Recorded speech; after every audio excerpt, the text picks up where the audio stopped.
de tout le monde. jërëjëf Abdou Kane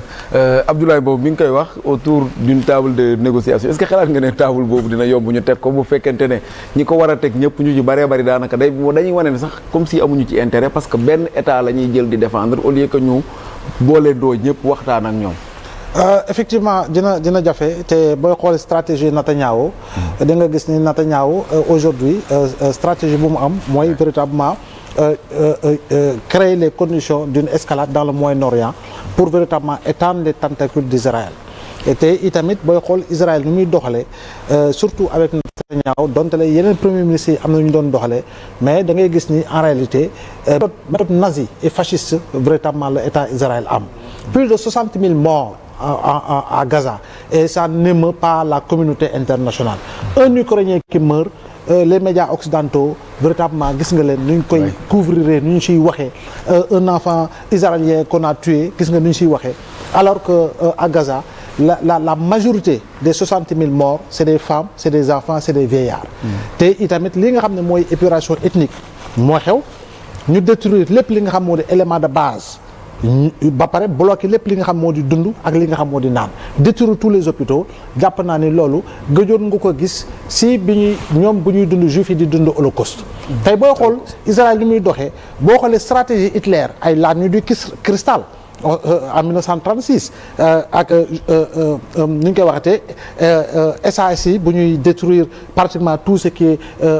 bien juif pratiquement c'est là ce sont les mêmes méthodes te encore que booy xool rapprochement yi am jëlee ne Hitler bokk na si ñuy financé guerre am la famille Rothschild la famille Rothschild booy xool c'est une famille juive te famille la boo xam ne bokk na si ñëpp xaalis dans le monde tey ni kon quel pouvait être le rapprochement donc ki ñu njëkk a tooñ mooy Nations Unies bi nga xam ne moo créé l'État d'Israël avec la complicité des impérialistes occidentaux France ay Grande-Bretagne ak yu demee noonu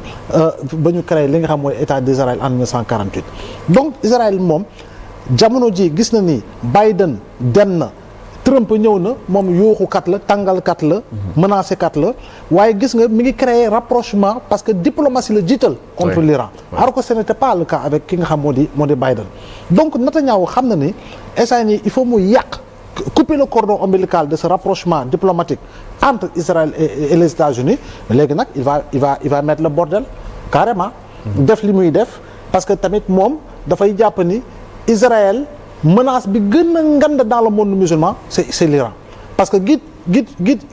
iranien les gardiens de la révolution yàgg nañ ko wax que ñoom objectif bi il faut que ñu anéantir ki nga xam moo di Israël kon boog nañu fexe ba kon boog Iran du am arme nucléaire mais il faut faire très attention gis nga Netanyahu bii suba mën na déclencher guerre nucléaire ah bon ah oui c'est une possibilité non si observez bu baax l'évolution géopolitique dans cette partie du monde avec les positions dégagées par les uns et les autres suba Netanyahu mën na moom contraint véritablement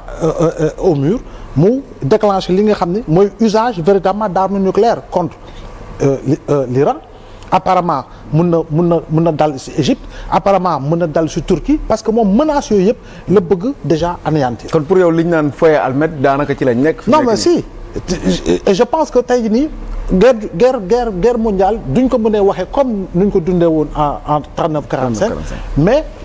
lépp lii di germe parce que bi ma koy wax man ça fait 7 ans ou ce truc là que je parle déjà que nous vivons dans un monde boo xam ne beneen forme de guerre froide la ñuy dund parce que Xi Jinping ça fait presque 10 ans qu'il avait dit à son armée préparez-vous à la guerre Russie gis nga ko pour contraindre li nga xam moo di avancer autant songu na ki nga xam moo di Ukraine comp donc boo dellusee dans l'après deuxième guerre mondiale lépp li nga xam ne tegoon nañ ko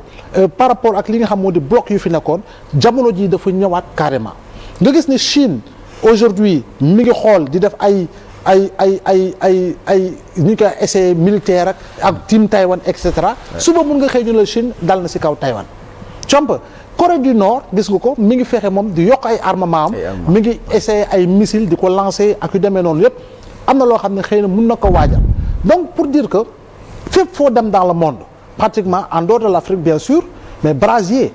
menace de brasier la pour dire que le feu couvre sous la cendre donc nag il faut impérativement que dirigeants du monde yi jógaat pour véritablement mener une campagne de désescalade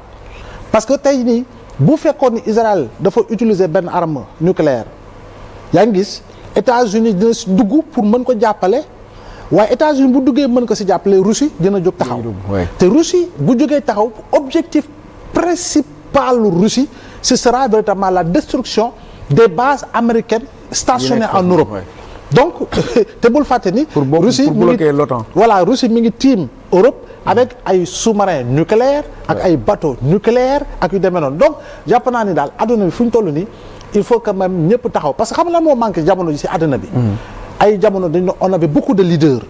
dans le monde actuellement nous avons peu de leaders dans le monde tey jii nii fan ngay dem nga ne leader nous avons des populistes comme Trump nous avons des populistes comme Netanyahu nous avons des populistes comme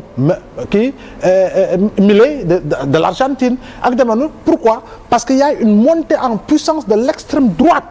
en Europe te montée en puissance de l'extrême droite boobu ñoom vision bu ñu am si li nga xam ne moo di jullit yi mooy freiner la montée en puissance de l'islam mais tout faire pour anéantir li nga xam ne moo di jullit yi te jullit yi malheureusement il y a une position hypocrite de certains pays musulmans même s'il faut le rappeler yàggul tuuti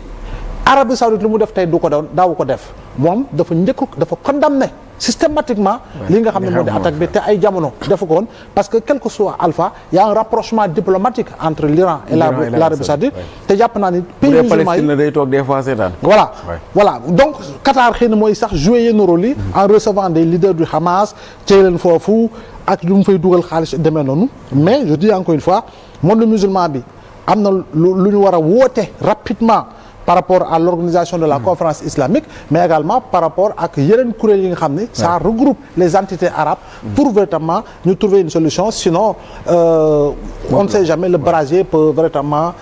yegg foo xam ne duñ ko fa yaakaar Pape Moussa bu ñu déggee Abdoulaye boobu day mel ni kon un peu xëy na ñu excuse